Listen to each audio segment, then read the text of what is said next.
This is how I learned who my real father is.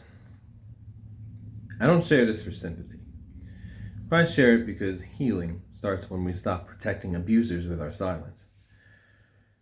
My so called father stalks my page with fake accounts. He waits until I write something real, something vulnerable, and then lashes out with essays of cruelty, delusion, and personal attacks. Every time, he tries to paint himself as the victim, as the one who gave me everything, and me as the ungrateful failure.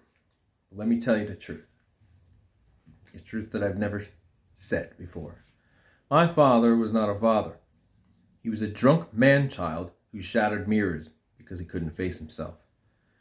He destroyed every birthday, every holiday, every meaningful memory he could touch. He came home drunk while my siblings and I starved in the house. He screamed about messes that he made. I was the one who stepped up to protect the younger kids, sending them to their rooms while the house became a war zone. He even poured sugar in my mother's motorcycle tank. She could have died. He threw my guitar, my peace, my outlet, just to feel powerful. He broke my TV once. He threw anything he could that wasn't tied down because of his childish temper tantrums for reasons he made up in his head, just like his father used to do. He broke things when he didn't get his way. Then he denied it, even in court. He would call nonstop, text nonstop, just to harass and belittle me and everyone else who would refuse to put up with his baby shit.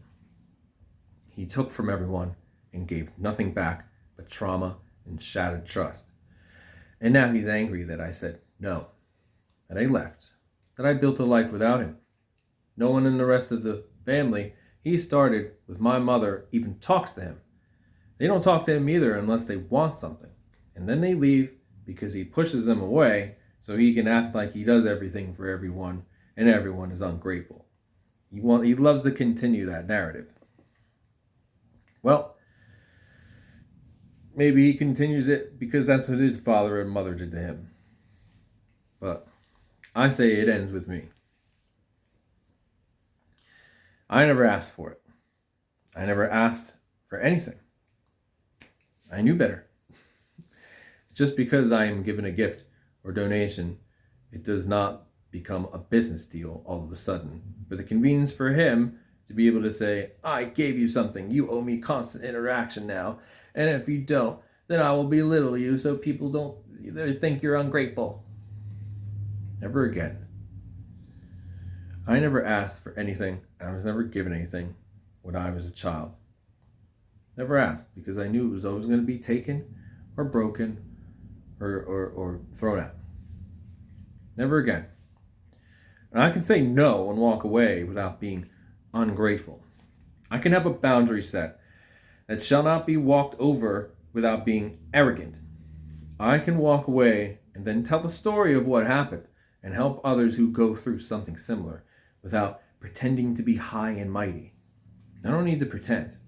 And the high and mighty, the source that got me through all of the abuse, was the real Father, God. He protected me. Maybe I didn't always believe it, but it doesn't make me fake for realizing it, following my calling and my purpose after years of healing from abuse.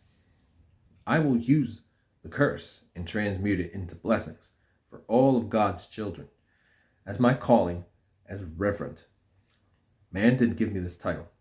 I didn't just buy the certificate on the internet. It's my mission from God himself, from within. Since before birth, my mom and dad didn't make me. They are not my makers. They had a miraculous accident and opened a door for me to come to earth again for a grand tour and to wake the chosen. The truth is, my dad will never know my wife. He'll never know my life, and he'll never know my wife. He will never meet our children. He will never be invited to our table, our holidays, or our future, because he's proven that he never changes. His legacy ends with a bottle and ashes, because he never chose to change. He never tried, and he never will. I used to make excuses for him, like he was trying, but he wasn't. The bottle was more important. Pleasures of the flesh were more exciting than to raise a family.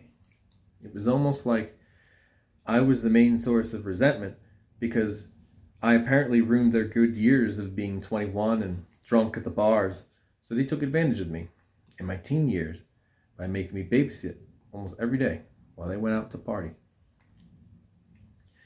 I used to think I was fatherless, but I wasn't, because when my earthly father failed, I found my heavenly one.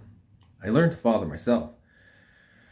I learned how to be gentle with pain, how to listen instead of rage, how to protect instead of control. I broke the cycle, and for that, I'm proud. It may have taken me years, it may have taken me some time, but I've healed a lot, and I've learned through all the bullshit and the toxic shit that I'm not a victim. So no, I'm not a victim. I don't act like a victim, and I don't want to be a victim. I'm a survivor. I'm a witness. I'm a living proof that you can come from a house of fire and still choose to be the water. You don't get to gaslight me into silence. Not now, not ever again. I'm not doing that shit. I'm not shutting my mouth and protecting anybody anymore. To those hearing this who feel alone in their family trauma, you're not. You're not alone. I see you. You are not crazy. You're not weak.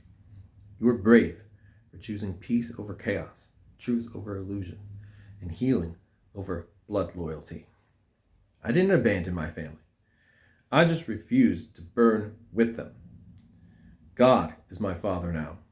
And because of that, I walk in peace unapologetically. And I had the best time of my life not dealing with toxicity from my default family.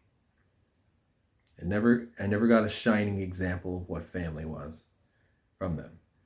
And all the ranting and the raving about respect wasn't a very good example of what respect was either. I had to learn that myself. I taught myself.